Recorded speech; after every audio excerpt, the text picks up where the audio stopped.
আরে কই কুদ্দুসের মা? কুদ্দুসের মা, এখানে এসো, তোমার সাথে কথা আছে, তাড়াতাড়ি এসো। আরে কি হয়েছে?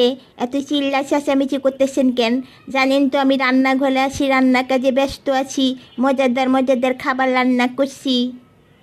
আরে রাখো তোমার রান্না, আগে আমার কথাটা শোনো। আমি ইউটিউব থেকে দেখে চিকিৎসা শাস্ত্রের সমস্ত অপারেশন দেখে শিখে ফেলেছি।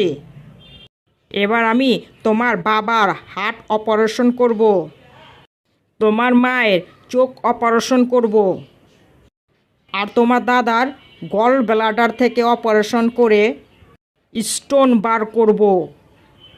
হ্যাঁ, এই কি বলতাছো তুমি উল্টাপাল্টা কথা? হ্যাঁ, তুমি আমার বাপের বাড়ির লোকদের এইরকম সর্বনাশ করো না। হ্যাঁ, ও, তাহলে এবার তুমি বুঝতে পারছো? তুমি ইউটিউব থেকে শিখে যেসব খাবার রান্না করে আমাকে খাওয়াও, সেই সময় আমার কি রকম অবস্থা হয়।